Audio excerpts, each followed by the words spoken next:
하나님 말씀은 고린도후서 13장에서 봅니다. 고린도후서 13장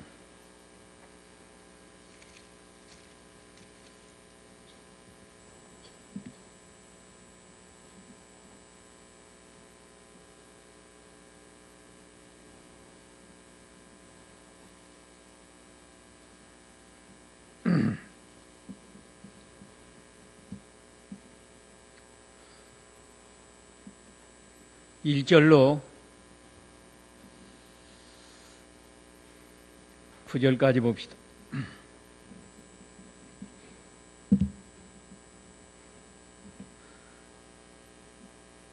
(1절) 내가 이제 세 번째로 너에게 갈 것이다.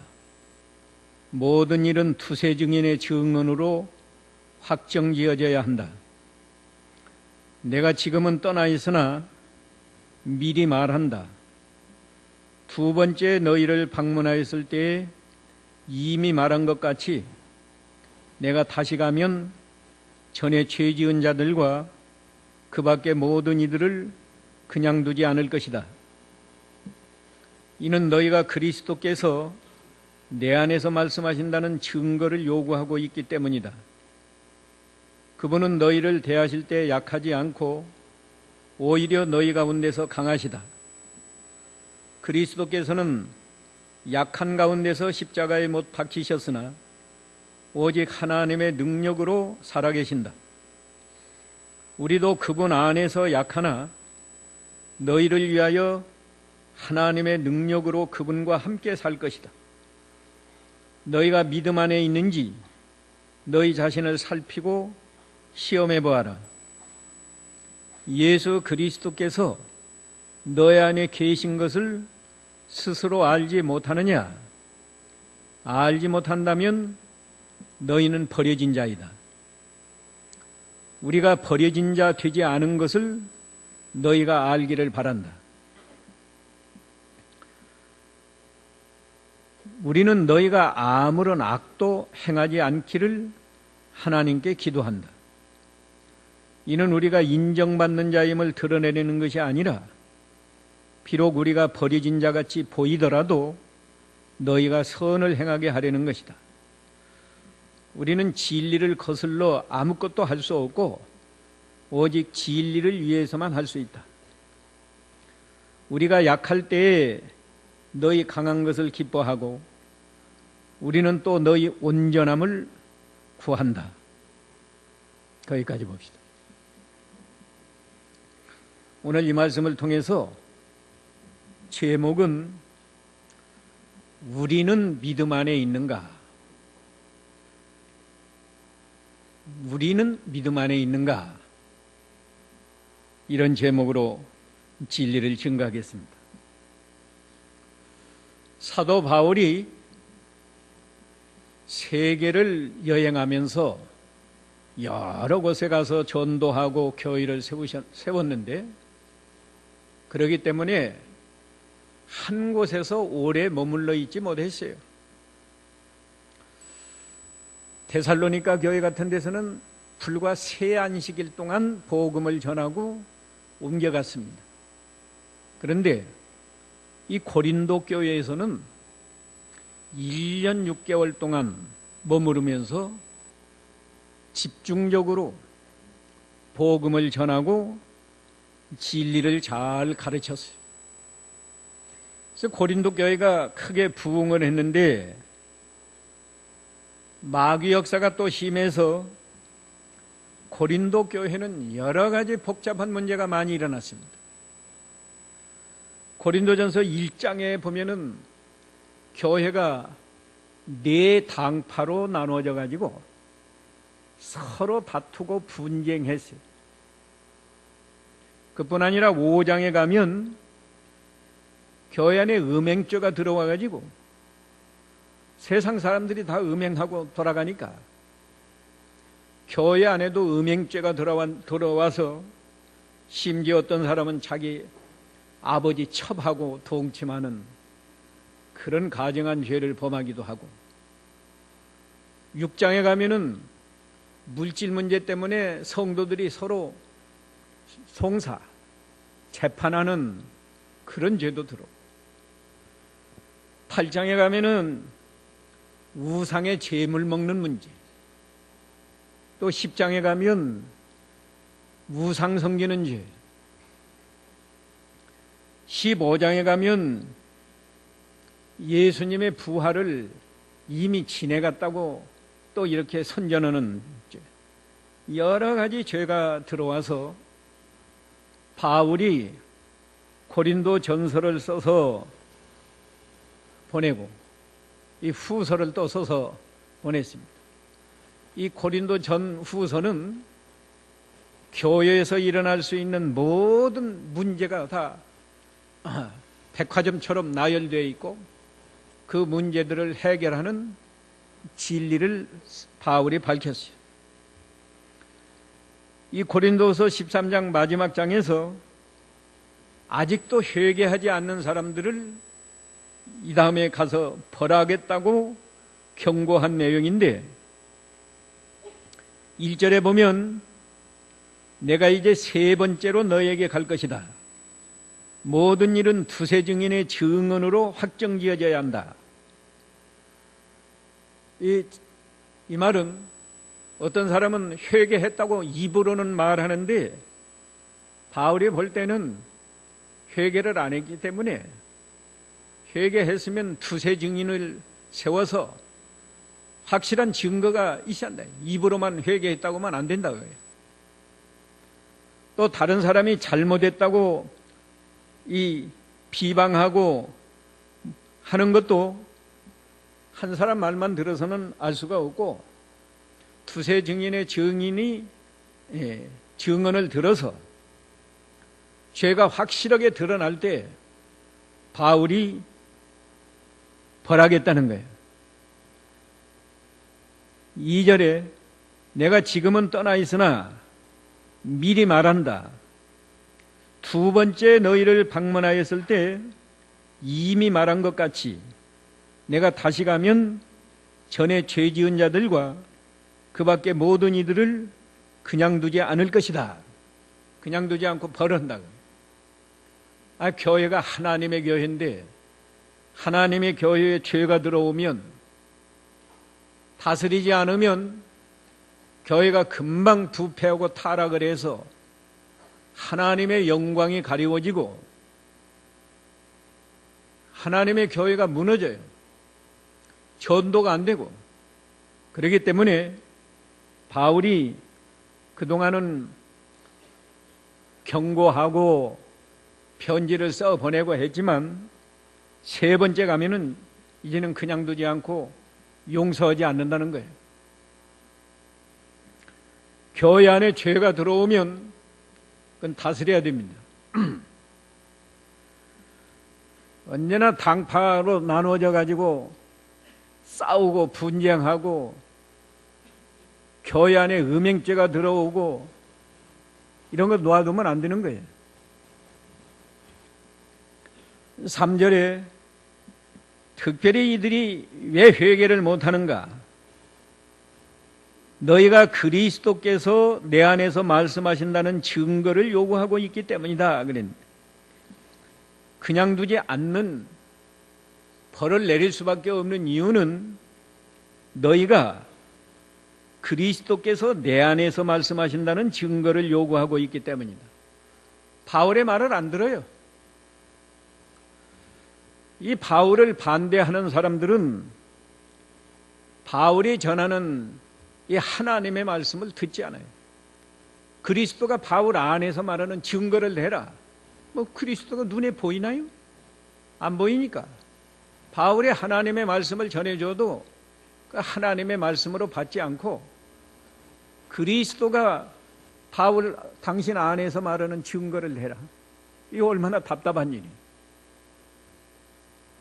허기야, 오늘날은 성경에 기록된 말씀을 목사가 말해줘도 잘 안 듣는 시대니까 바울 시대야 계시를 받아서 전하니까 더더욱 믿기가 어려운 거예요.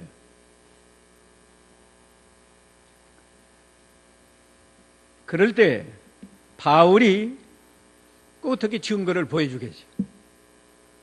그리스도를 어떻게 보여줄 수가 있어야지. 그러니까 3절부터 5절까지, 6절까지입니다만은 3절에서부터 6절까지 바울 안에서 그리스도가 계시고 바울이 그리스도의 말씀을 증거하는 거 답변해 준 내용이에요. 3절 중간에 보면 바울이 이렇게 말합니다. 그리스도는 너희를 대하실 때 약하지 않고 오히려 너희 가운데서 강하시다. 이게 무슨 말이에요? 지금 반대하는 사람들은 그리스도께서 바울 안에서 말씀하지 않는다는 거예요. 바울이 말하는 건 바울 자기 말이지 그리스도께서 말씀하시는 게 아니라는 거예요. 그런데 바울은 거기에 대한 답변이 말이에요. 그리스도는 너희를 대하실 때 약하지 않고 오히려 너희 가운데 강하시다. 이 바울을 반대하는 사람들은요, 바울에 대해서 뭐라고 비방하는가? 이 10장 10절 읽어보세요. 고린도후서 10장 10절. 고린도후서 10장 10절. 어떤 이는 말하기를 그 편지들은 무게가 있고 힘이 있으나 직접 대할 때에는 약하고 말도 시원하지 않다라고 한다. 예, 이 바울을 이렇게 비방합니다. 편지들을 읽어보면 뭐 얼마나 무게가 있고 힘이 있고 그런 것 같은데 실제로 만나보면 뭐 변변치 않다고요. 몸도 그죠?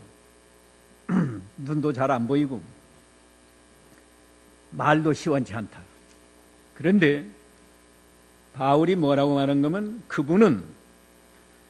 그리스도께서는 너희를 대하실 때 약하지 않고 오히려 너희 가운데서 강하시다. 자, 바울이 복음을 전해서 그 복음을 통해서 너희 안에서 그리스도께서 강하게 역사해서 하나님의 뜻을 이룸으로 고린도 교회가 세워지지 않았나 그 말이에요. 강하신 그리스도께서 너희 안에서 역사해서 이방인들이 복음을 믿고 구원을 얻고 고린도 교회가 세워졌다. 그게 바울 안에 그리스도가 계신 증거란 말이에요. 그뿐 아니라 4절에서는 또 이렇게 말해요. 그리스도께서는 약한 가운데서 십자가에 못 박히셨으나 오직 하나님의 능력으로 살아계신다. 그리스도도 약한 면과 강한 면 두 면이 있다고 해요. 십자가에 못 박히신 예수님은 약한 예수님입니다. 왜 약한가? 죄인들의 죄를 대신 짊어지시고 속죄양으로 죽으시는 예수님인데 그 무슨 강할 수가 있나요? 죄짐을 대신 짊어졌기 때문에 강하지 않고 약하시다. 또 십자가를 지는 것은 하나님의 뜻을 순종하기 위해서 예수님이 십자가를 지시는 건데 하나님의 뜻을 순종하기 위해서는 세상에서 약한 자처럼 십자가를 지셨다. 그런 뜻이요. 그러나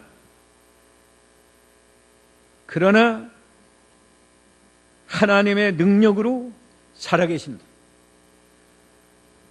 예수님이 얼마나 강한가? 사망을 이기고 지금 살아계신다. 우리도 그분 안에서 약하나 너희를 위하여 하나님의 능력으로 그분과 함께 살 것이다. 이게 답변인데요. 우리도 그분 안에서 약하다. 사도 바울도 그리스도 안에서 하나님의 뜻을 순종하기 위해서는 핍박도 받고 매도 맞고 감옥에도 갇히고 욕도 먹고 얼마나 약한 자예요. 하나님의 뜻을 순종하기 위해서 약하다.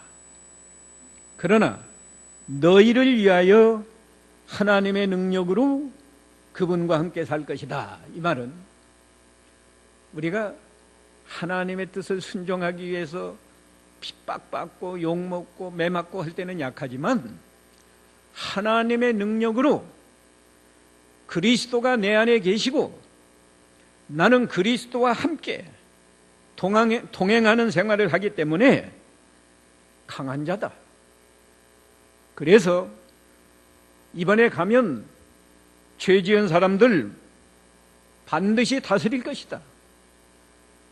죄를 다스리는 데 있어서는 바울이 약한 자가 아니다 그거야. 이렇게 사람이 그리스도께서도 약한 면과 강한 면이 있는 것처럼 사도 바울이 우리도 그리스도 안에서는 약하지만 너희 안에서 진리를 증거하고 가르치는 면이나 죄를 다스리는 면이나 그런 면에서는 강하다. 바울 자신이 강한 게 아니라 그리스도와 함께 하기 때문에 강한 자다. 이것이 그리스도가 내 안에 있는 증거다 하고 말해주는 거예요. 그러면서 5절에는 너희가 믿음 안에 있는지 너희 자신을 살피고 시험해 봐라. 너희가 다른 사람, 바울이 그리스도 안에서 말하는지 밖에서 말하는지 시험하지 말고 너 자신을 시험해보고 살피라는 거예요. 개역성경은 너희 자신이 믿음에 있는가 자신을 시험하고 확증하라 그랬어요. 확실히 증거하라 그랬다고. 그러니까 오늘 우리도 이건 고린도 교회 이야기가 아니라 아까 제목이 뭐예요? 제목 잊어버렸어요? 우리는요, 우리는 믿음 안에 있는가? 이 시간에 이 말씀 앞에서 우리 자신을 살펴보자고요. 무슨 믿음 안에 있는가? 예수 그리스도께서 너희 안에 계신 것을 스스로 알지 못하느냐? 알지 못하면 너희는 버려진 자이다. 이 믿음이 있는가 보라니. 예수 그리스도께서 너희 안에 계신 것을 믿는 그 믿음이 있는지 시험해보고 확정하라. 오늘 뭐 믿음이라고 하면 얼마나 많아요. 오늘 우리가 믿는 그 믿음의 초점은 내 안에, 우리 각자가 내 안에 예수 그리스도께서 계신 것을 믿는 그 믿음이 있는가? 각자가 자기 자신을 시험해보고 확증하라는 거예요. 나는 내 안에 예수 그리스도가 계신 것을 믿습니다. 나는 이 믿음이 있습니다. 그렇게 확정하든지 아니면 나는 아직 내 안에 예수 그리스도가 계신 것을 알지 못합니다. 그렇게 확정하든지 둘 중에 하나예요. 중간은 없어요. 그런데 여기 얼마나 무서운 말이에요. 예수 그리스도께서 너희 안에 계신 것을 스스로 알지 못하면, 내 자신이 알지 못하면 너희는 어떤 자요? 버려진 자다. 버려진 자라는 말이 뭐예요? 하나님께 택함받지 못하고 세상에 버려진 자다 그거예요.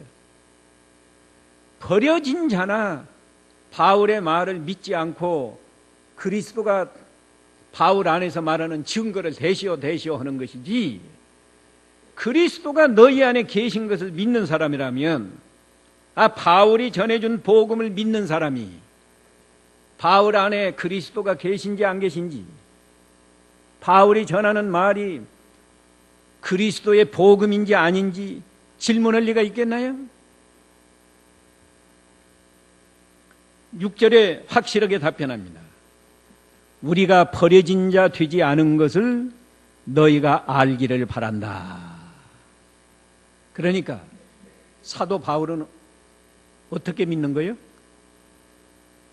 우리가 버려진 자 되지 않은 것을 너희가 알기 바란다 그랬으니까 바울은 어떤 믿음이 있는 거예요? 예수 그리스도께서 내 안에 계신다 하는 것을 믿는 사람이라는 거예요. 그걸 믿는 사람. 그러면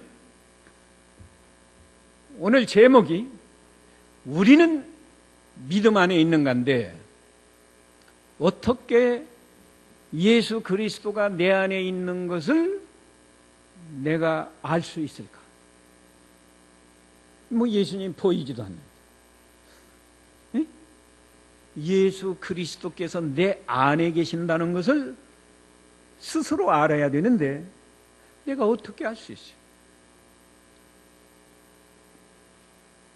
그것을 오늘 중점적으로 4가지 증거할 거니까 여러분이 내 안에 그리스도가 계시는가 안 계시는가 확실히 깨닫고 세상에 버려진 자가 되지 말고 사도 바울처럼 그분과 함께 사는,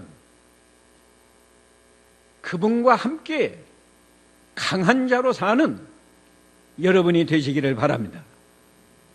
그 첫째가 뭔가 하면 내 안에 예수님이 계신가 안 계신가?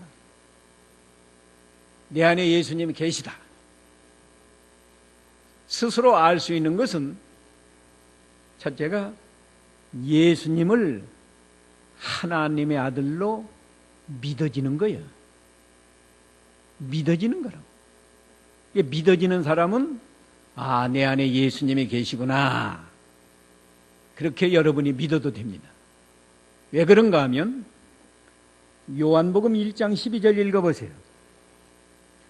요한복음 1장 12절. 요한복음 1장 12절. 그러나 누구든지 그분을 영접하는 자들 곧 그분의 이름을 믿는 자들에게는 하나님의 자녀가 되는 권세를 주셨으니. 예. 그분을 영접하는 자, 그분이 예수님이에요. 예수님을 영접하는 자는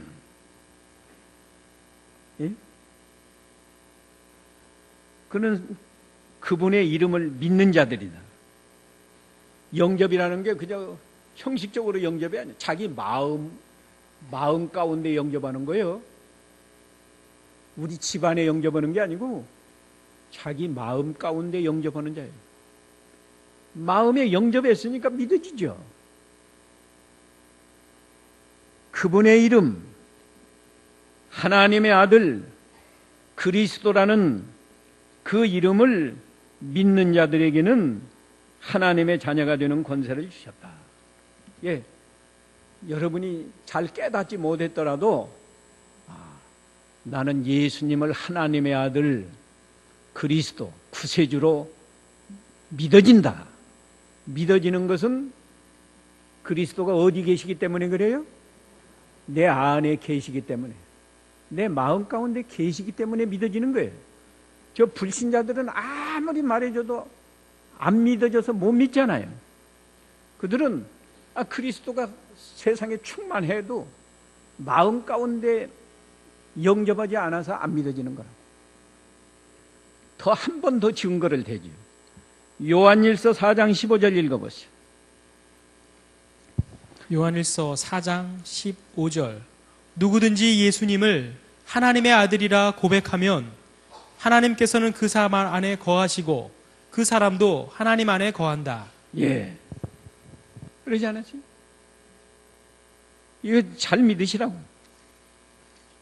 날마다 이 설교만 할 수 없는 거니까요. 누구든지 예수님을 하나님의 아들이라 고백하면, 입으로만 고백하는 게 아니고 믿고 고백하면 그 말이에요. 고백하면 그 사람 안에 누가 계셔요? 예? 하나님께서는 그 사람 안에 거하시고 그 사람도 하나님 안에 거한다. 그 사람도 하는 건 그 사람의 마음도 하나님 안에 있다. 여러분이 세상의 마음을 빼앗기고 살 때는 세상 사람이요. 그럴 때 눈을 감고 하나님, 나는 예수님을 하나님의 아들로 믿습니다. 나의 구주로 믿습니다. 진정으로 그렇게 고백할 때는 세상 것이 다 사라지고 내 마음이 하나님 안에 들어가는 거예요. 하나님은 또 내 마음 안에 있고. 근데 건성으로 하면 쓸데가 없고 진정으로 믿고 나는 예수님을 하나님의 아들로 믿습니다. 나의 구주로 믿습니다. 그래 보세요. 그건 세상 것은 아무리 복잡한 문제가 있어도 그건 다 사라져요. 그리고 내 마음이 하나님 안에 들어가는 거예요. 하나님은 내 안에 있고. 예수가 믿어지는 사람, 그 사람은, 여러분은 이것만 믿어지면 내 마음에 누가 계세요? 예수 그리스도가 계신 걸 믿어라. 그런데 두 번째, 그것으로 다가 아니에요. 두 번째는 성령의 감동을 받아야 알 수 있어요. 성령의 감동을 받으니까 나는 내 안에 예수님이 계시구나 알 수 있다 그 말이에요. 예수님을 영접한 사람은 성령도 영접한 거예요. 왜냐하면요, 예수님 따로 성령 따로 그런 게 아니에요. 하나님 아버지나 성자 예수님이나 성령님이나 삼위일체니까 예수님을 영접했다 했으면 성령도 영접한 거라고. 그래서 이 고린도전서 3장 16절, 6장 19절, 6장 19절 한번 읽어보시죠. 고린도전서 6장 19절. 너희의 몸은 너희가 하나님께로부터 받아 너희 안에 모시고 있는 성령의 전이라는 것을 알지 못하느냐. 예. 너희 안에 모시고 있는 성령의 전이다. 그러니까 우리가 예수님만 영접한 게 아니고 예수 믿는 사람은 누구도 영접했어요? 성령도 영접했다. 그럼 성령은 내 안에서 뭐 하시는가? 성령은 우리를 바른 길로 인도하시려고 우리 안에 와 계세요. 어느 길로 인도하세요? 바른 길. 이 세상 사람들이 다 바르지 못한 길로 가요. 말하자면 옳지 않은 길로 간다고. 그러다가 다 망해요. 죄 짓고 망하는데 우리는 하나님의 자녀니까 성령께서 우리를 바른 길로 가도록 인도하시는데 어떻게 인도하나? 감동을 줘요. 성령의 감동. 제가 축도할 때마다 성령의 감동하심과 감화, 충만하심이 항상 있을지어다고 축도하는데 성령은 감동을 통해서 우리를 인도합니다. 근데 감동을 어떻게 받나? 성령은 우리 양심을 통해서 감동을 줘요. 뭘 통해서 감동 줘요? 양심을 통해서. 그건 어디 있는가 하면 로마서 9장 1절 2절에 있어요. 1절 제가 읽습니다. 나는 그리스도 안에서 참말을 하고 거짓말을 하지 않는다. 내 양심이 성령 안에서 내게 이것을 증언한다. 그러니까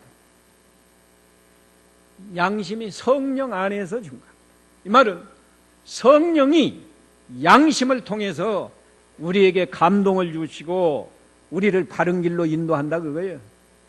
그렇기 때문에 우리 예수 믿는 성도가요, 생각만, 나쁜 생각을 해도 만일에 죄 짓는 행동을 하거나 나쁜 생각만 해도 성령이 우리 양심을 통해서 책망을 해요. 너는 나쁜 생각이다, 너는 죄를 범했다 하고 책망을 한다. 그걸 양심의 가책이라고 합니다. 책망만 하고 마는 게 아니에요. 마음에 고통을 줘요. 그러면 그건 안 믿는 사람도 양심의 가책이 있고 고통이 있어요. 우리 예수 믿는 사람만 있는 게 아니에요. 그러나 안 믿는 사람보다 우리 예수 믿는 사람의 가책과 고통은 훨씬 크고 큰 것으로 끝나지 않아요.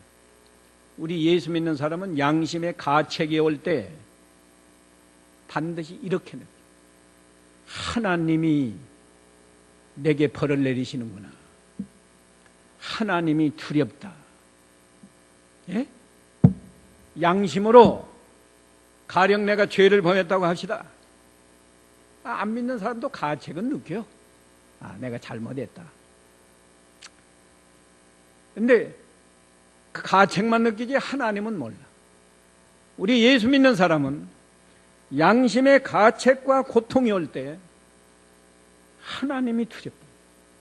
뭐 가책과 고통으로 끝나죠. 하나님이 두렵다. 그래서 나쁜 생각을 하다가도 하나님이 두려워서 그만두는 거예요. 어쩌다가 죄를 범했으면 하나님이 고통만 느끼는 게 아니라 하나님이 두렵기 때문에 하나님 앞에서 회개를 하는 거예요. 하나님, 잘못했습니다. 용서해 주시옵소서. 회개 금방 안 돼요. 하나님이 용서할 때까지는 마음에 평안이 없어요. 철저히 회개를 하면 하나님이 그때서야 됐다, 다시는 죄를 범하지 말아라, 이런 위로도 성령께서 우리 양심을 통해서 주세요. 또 어떻게 바른 길로 인도하나? 우리가 선한 생각을 하고 하나님 말씀을 순종하도록 성령께서 우리 양심을 통해서 깨닫게 한다고. 어떻게 할까 할 때 선한 생각이 떠오르고 하나님 말씀이 생각나가지고 내가 그 길로 가야 되겠다. 이게 성령께서 인도하는 거예요. 그 길로 가려고 작정하고 순종해서 가면 하나님이 우리 양심에, 우리 마음에 아주 평안함과 기쁜 마음이 넘치게 해줘요. 그것이 단순히 내 어떤 심리적인 현상이 아니라 하나님이 기뻐하시는구나, 그렇게 깨닫는 거예요. 에? 하나님이 기뻐하시고, 가령 오늘 주일 안에 도저히 주일 지킬 수 없는 상황 만났다고 합시다. 그럴 때 어떤 사람이 말이에요, 내가 아예 욕을 먹든지 돈에 몇십만 원이 손에 나든지 내가 죽든지 난 주일 지켜야겠다. 지켜야겠다고 마음만 먹어도 하나님이 벌써 아시고 양심을 통해서 평안한 마음 주고 기쁨이 넘치게 됩니다. 그럴 때 나 혼자 기쁜 게 아니고 내가 주일 지키려고 하니까 하나님이 기뻐하시는구나, 우리 예수님이 기뻐하시는구나, 그렇게 느끼는 거예요. 그뿐 아니에요. 진리가 믿어지게 하고 깨달아지게 해서 또 우리를 인도해요. 우리가 이 성경 아무리 읽고 설교 말씀을 들어도 인간의 지혜로는 못 깨달아. 성령이 감동을 주실 때만 믿어지고 깨달아지는 거예요. 이 성령의 감동으로 진리 하나 깨달으면 얼마나 기쁜지 몰라요. 얼마나 기쁜지 모릅니다. 순종하면 뭐 더 기쁜 거예요. 순종하면.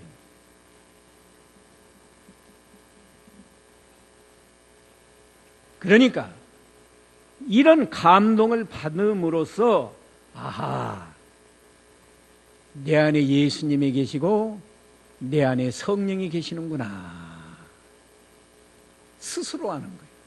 이런 감동을 못 받는 사람은 그건 버려진 자예요.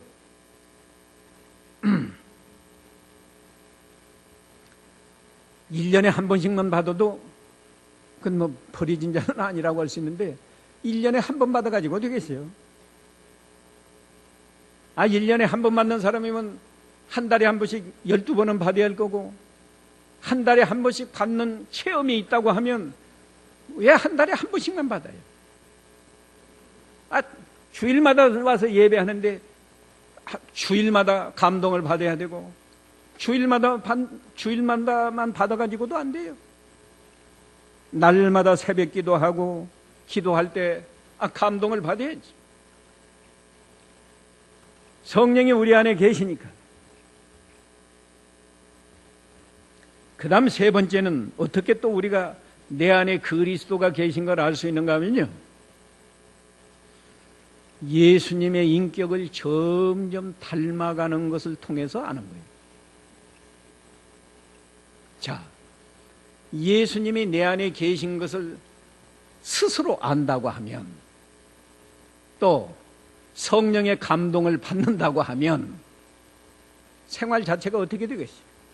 점점 죄는 떠나고 하나님 말씀을 순종하면서, 더군다나 예수님을 의식하니까 내가 예수님처럼 선한 생각을 하고 선한 말을 하고 선한 행동을 하자.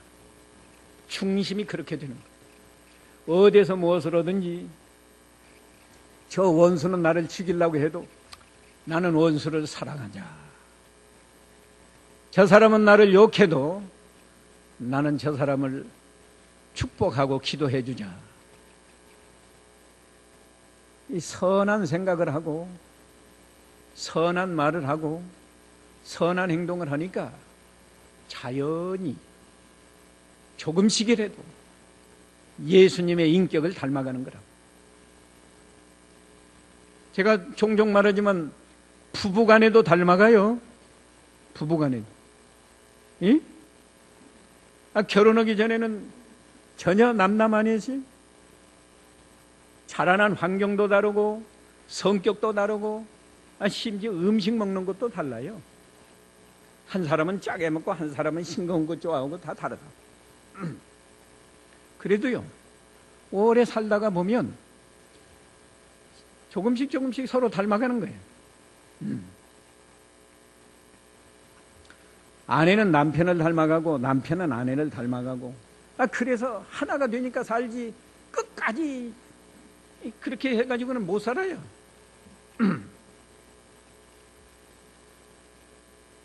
예수님을 내 안에 모시고 예수님의 인도를 받는데 왜 우리 인격이 믿을 때나 믿지 않을 때나 똑같을 리가 있나요? 닮아가는 것이 정상이지. 그래서 지난주에라도 옛사람은 벗어버리고 새 사람으로 살라. 새 사람이 누구예요? 영으로, 영의 생명으로 그리스도 안에서 사는 사람이 새 사람이다 그랬어요.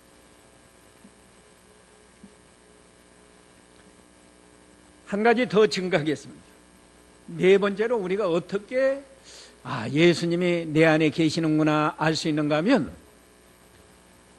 예수님과 교제하면서 행복하게 살 때 아는 거예요. 내 안에 예수님이 계시면 예수님하고 교제하는 거예요. 예. 예수님이 하나님이니까, 하나님, 제가 하나님을 사랑합니다. 예수님을 사랑합니다. 그러면 내 안에서 예수님이 진정으로 내가 예수님을 사랑할 때는 나도 너를 사랑한다. 그런 응답이 와요. 근데 입으로만 사랑할 때는 당장에 책망을 합니다. 너는 입으로만 사랑하지 무얼 나를 사랑한다고 하는 거야. 그런 감동이 오거든 얼른 얘기하고 진정으로 예수님을 사랑하는 마음을 가지고 예수님, 제가 예수님을 사랑합니다. 하나님을 사랑합니다. 그러면 예수님도 하나님도 나도 너를 사랑한다. 그 세계에 들어가면 행복한 거예요. 예. 여러분은 남편이 여보 내가 당신 사랑해만 해도 기분이 좋지요? 예? 세상에 나가서 피곤하고 재미없다가도 남편이 여보 내가 당신을 사랑해 그러면 기분이 좋잖아요. 그게 그 남편이 사랑하는 것보다 예수님이 사랑하는데 얼마나 좋겠어요. 또 교제를 어떻게 하나. 어려운 일 만날 때 제 생각대로 제 능력으로 하려고 하지 말고 하나님이 도와주셔야 되겠습니다. 주님 도와주시옵소서. 그러면 하나님이 아주 기뻐해요. 그래, 내가 도와주지. 근데 도와달라고 안 하는 건 교만하기 때문에 하나님이 싫어요. 여러분 자녀가 여러분에게 부모에게 물어볼 때가 좋아요? 하루 종일 하나도 안 물어보고 제멋대로 할 때가 좋아요? 대답 한번 해보세요. 어떨 때가 좋아요? 물어볼 때가 좋아요. 그래도 내가 무식해도 말이에요. 아들이나 딸이 와서 엄마 이게 뭐예요? 하든지 아빠 이게 뭐예요? 하면 내가 못 가르쳐줘도 그래도 이놈이 애비 권위를 인정해 주는구나, 엄마 권위를 인정해 주는구나 하고 기분이 좋다고. 우리가 인간인데 피조물인데 어려운 일 만나면 바로 하나님께 하나님 제 힘으로는 할 수 없습니다. 하나님이 도와주세요 하면 하나님이 기뻐서 도와주신다고. 그럴 때 얼마나 행복해요, 사람이. 자기 힘으로 살려면 되지도 않고 힘든데 하나님이 도와주시는데 얼마나 재밌나. 이것이 하나님과 교제하는 생활이고 하나님과 교제함으로 우리 인간은 행복하게 사는 거예요. 교제하면서 살아. 이것도 고린도전서 1장 9절 읽어보세요. 고린도전서 1장 9절 너희를 불러 그분의 아들 예수 그리스도 우리 주님과 더불어 교제하게 하시는 하나님은 신실하시다. 예. 근데 예수님은 다 내버리고 세상에 나가서 세상 사람, 그것도 또 믿음 좋은 사람하고나 교제하면 좋겠는데 믿음 좋은 사람은 다 제쳐놓고 그저 좋지 않은 사람하고 교제하고 어떤 사람은 술과 교제하고 담배하고 교제하고 그런 생활은 인간을 불행하게 만듭니다. 우리가 가장 행복하게 사는 생활은 누구하고 교제하는 거예요? 예수님과 교제하는 거예요. 예수님. 그래서 이런 생활하는 사람이면 고린도 교인 가운데 예수 그리스도가 믿어지는데 바울이 전한 복음을 믿고 예수 그리스도가 믿어지는데 바울을 향해서 그리스도가 당신 안에 있는 증거를 대라고 하겠습니까? 성령의 인도를 받아서 나쁜 생각은 다 버리고 언제나 선한 생각을 하고 이 하나님 말씀을 순종하는 생활을 하는 사람이 바울을 향해서 바울 비방하고 그런 말 하겠어요? 예수님의 인격을 닮아가는 사람이 바울 보고 증거대라고 할 리 없잖아요. 오늘 제목은 우리는 믿음 안에 있는 거예요. 우리 자신이 우리 안에 그리스도가 계신 걸 스스로 확신하고 살아가야 되겠는데 우리 안에 그리스도가 계신 것을 스스로 아는 방법 제가 몇 가지 말했습니까? 제목만. 첫째 어떻게 해서 알아요? 예수님이 하나님의 아들로 믿어지니까 아, 예수님이 내 안에 계시구나. 두 번째는 누구 감동을 받아야 돼요? 한번 물어볼까요? 오늘 예배 시간에 참여해서는 성령의 감동을 좀 받아요? 못 받고 맹맹하고 있어요? 성령의 감동을 받는 걸 보니까 아, 내 안에 예수님이 계시구나 알아야 돼요. 세 번째는 어떻게 해서 또 알아요? 예수님의 인격을 닮아가야 한다. 물어보세요. 집에 돌아가서 남편 보고 예? 내가 예수를 오래 믿었는데 내가 예수님의 인격을 좀 닮은 것 같습니까? 당신이 좀 판정해 보시오. 그래서